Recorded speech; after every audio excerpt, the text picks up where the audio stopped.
initial problem I had was years of lower back pain. Really, it started in 2017. I was in Nicaragua on a surf trip, and it was manifesting itself a little bit, but when I got in the water, I never felt pain.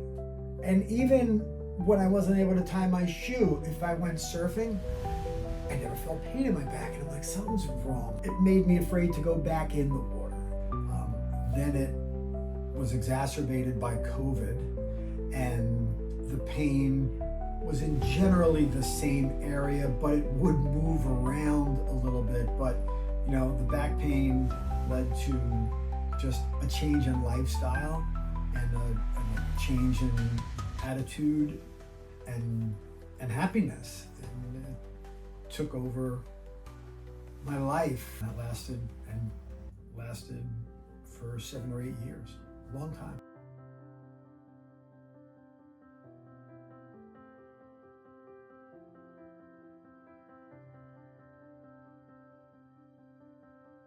I was already a believer of like the John Sarno school of thought, which is that there's something going on in your head that's creating, the mind-body thing. I believe that. But there wasn't the second half of the equation, which was how do we negate that and make it go away? It's great to know, oh, this is causing my pain. And I think it does, but how do we get rid of it? They never took me, other than just ignore it because this isn't real physical pain. I never got across the chasm to the other side that says, okay, now I get it. I understood what was causing my pain, but I didn't know how to fix it. They never took me to where I needed to be to fix it.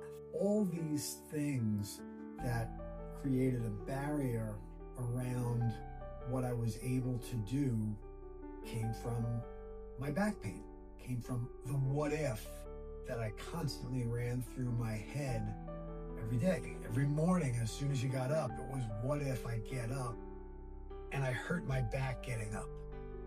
Or what if I go down the stairs and I hurt my... What ifs killed you. They take you over. They take me over. They do. And it affected my work. I stopped traveling at work. When I think about the treatments that I did, I sort of laugh because there were so many acupuncture, physical therapy, medical doctors, psychologists, surgeons, massage, Ralphing, didn't work.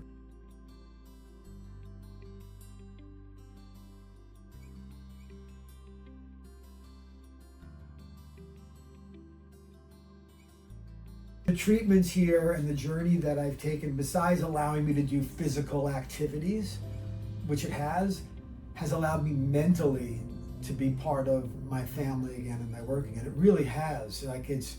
It's changed my perception on myself and what I can do, and it's eliminated the fear of planning. I was so afraid to plan something.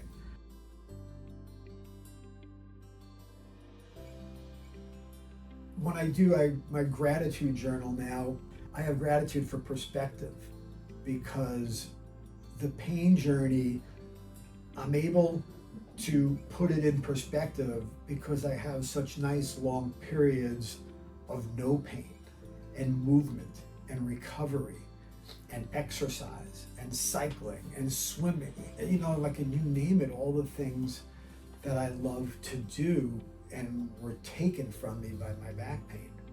But I got my life back.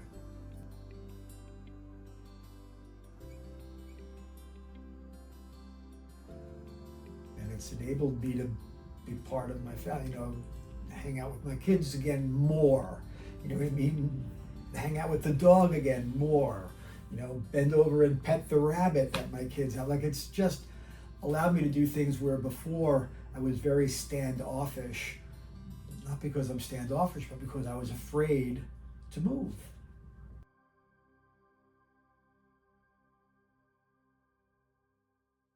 Understand the relationship between what happens in your head and what happens in your body. The advice is don't let people tell you, oh, it's all in your head, because people tell me that all the time. And I'm like, well, everything is all in your head. Because it's all in your head doesn't mean you're not in pain. It just means your head's causing the pain. Because now I really believe it. I went from, okay, I'll try this because I got nothing to lose, to understanding it, to believing it, to trusting, to being a disciple. I just don't know how else to say it. It's been a great process, and you got to trust the process, and you'll be rewarded.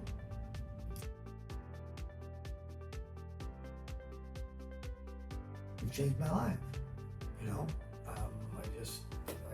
I got to thank you for, you know, putting me back on the grid, because I was off the grid for a while, and it's a terrible place to be.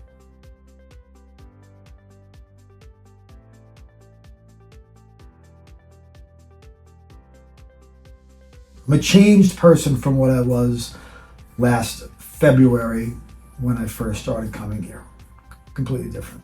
And I've got you to thank for it.